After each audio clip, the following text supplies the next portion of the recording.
Si vous me suivez sur Instagram, ou que vous avez vu mes notes sur Letterboxd ou Sens Critique, vous savez que les remakes, reboots Disney en live action et moi, on n'est pas trop potes.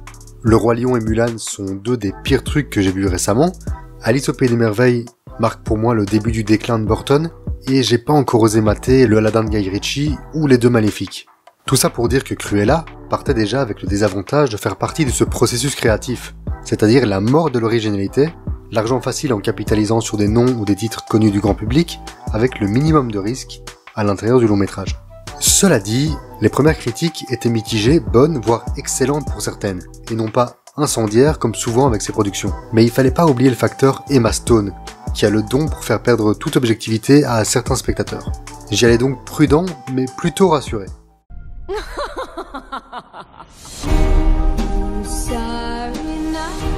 Mais chaque jour qui naît nous offre une nouvelle chance. Et moi, j'étais prête à imposer mon style.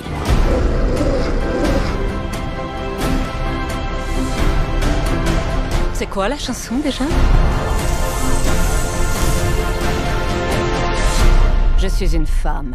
Écoutez-moi rugir. 2h15 plus tard, oui, 2h15 c'était beaucoup trop long, je suis sorti de la salle assez satisfait, mais avec un sentiment étrange. Aujourd'hui, quelques semaines plus tard, je pense que je peux mettre des mots sur ce sentiment. Et Disney m'a bien eu, parce que Cruella, au demeurant, c'est vraiment pas mal. Presque très bien en fait. Parce que l'emballage, l'esthétique et le style du film, c'est sa plus grande force. Évidemment, vous le savez si vous avez vu des images, l'histoire se passe dans le milieu de la mode, dans le Londres des années 70. Donc l'accent est totalement mis sur ce côté très m'as-tu vu, autant dans les costumes, qui rivalisent d'ingéniosité, que dans la mise en scène, avec beaucoup de passages très rythmés, une caméra très libre et virevoltante, qui colle parfaitement à la frénésie que veut nous faire ressentir le film à certains moments. Ajoutez à ça une bande-son qui reprend un titre connu par scène, et vous obtiendrez une œuvre qui est l'équivalent d'un McDo à volonté.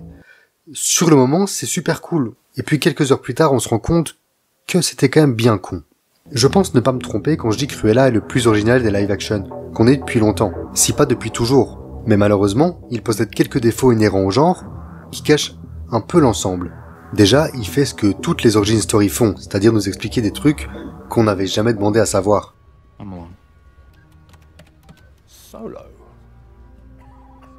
Ici, on apprend pourquoi elle a des cheveux blancs et noirs, pourquoi elle s'appelle Deville, comment elle a eu le manoir, comment elle a rencontré Horace et Jasper, et même comment Roger et Anita ont eu Pongo et Perdita. C'est pas utile. C'est pas utile du tout. Ce qui aurait été pertinent, par exemple, ça aurait été de se concentrer sur l'évolution de sa mentalité, l'apparition de sa folie, nous expliquer comment une jeune fille qui a certes eu quelques soucis dans sa vie en vient à devenir une tarée qui veut dépecer des bébés chiens. Quand même. Au lieu de ça, Disney nous sert Cruella comme une héroïne qui sera confrontée à la méchante baronne, bien plus proche de la Cruella du dessin animé que ne l'est jamais Emma Stone, même si elle essaye très fort avec du maquillage qui coule, des cheveux en bataille et un sourire flippant. Parce que oui, désolé pour tous les fanboys de Stone, mais ici, c'est une autre Emma qui éclabousse le film de son talent. Emma Thompson, la fameuse baronne. Elle surjoue à la perfection, ne montrant aucune pitié pour personne, on sent qu'elle prend un grand plaisir à jouer son personnage abject. Mais c'est ça le vrai souci que j'ai avec Cruella. Le film aseptise le personnage qu'on connaissait, faisant d'elle celle que le public doit supporter, et pas une antagoniste. Ici, Cruella est en fait la deuxième personnalité d'Estella, vrai nom du personnage. Elle se manifeste donc d'un coup, comme ça, pas besoin d'écrire une évolution de son caractère, suffit juste de dire que maintenant elle est Cruella. Habile. Le personnage est tellement éloigné de sa représentation d'origine que je serais pas étonné que dans la suite, si suite il y a, on apprenne qu'en fait, son but quand elle kidnappe les 99 Dalmatiens, c'était pas du tout de faire un manteau, mais de faire un grand élevage, parce qu'en fait elle adore les chiens, et elle aurait demandé à Horace et Jasper de les tuer pour tester leur fidélité envers elle. En plus, ça aurait fait un écho biblique. Parfait. Non, sérieux, je vois pas comment cette Cruella-là peut devenir la cinglée du dessin animé en si peu de temps. Parce que comme je vous l'ai dit, Pongo et Perdita existent déjà. Donc les événements des 101 Dalmatiens arriveront pas dans 20 ans. L'autre défaut, qui m'a sauté aux yeux dès le visionnage, celui-ci, ce sont les gros soucis de rythme. Comme j'ai dit, certaines scènes sont très rythmées, mais le film dans sa globalité, lui, n'est pas irréprochable à ce niveau-là. En fait, pour faire simple, il y a 1h40, peut-être 50 qui sont très bonnes, l'histoire arrive à ce qui pourrait être une conclusion, pour ceux qui l'ont vu, je parle de cette scène-là, et puis en fait, le film reprend. D'abord une scène, on se dit que c'est pour terminer l'arc de Jasper et Horace, et puis une autre, et on comprend qu'en fait on est reparti pour une demi-heure. Alors juste une petite parenthèse pour dire que Paul Walter Hauser est excellent en Horace. il a le meilleur timing comique du film, et chacune de ses interventions font bouche. Mais en plus, pour en revenir au final, il n'y a pas grand chose qui va là-dedans. Les fixes sont très moches, il y a un moment où il y a de l'eau, c'est vraiment très très vilain.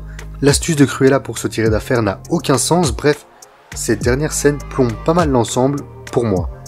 Maintenant, n'hésitez pas à me dire dans les commentaires ce que vous avez pensé de la fin, et des dalmatiens en CGI moche.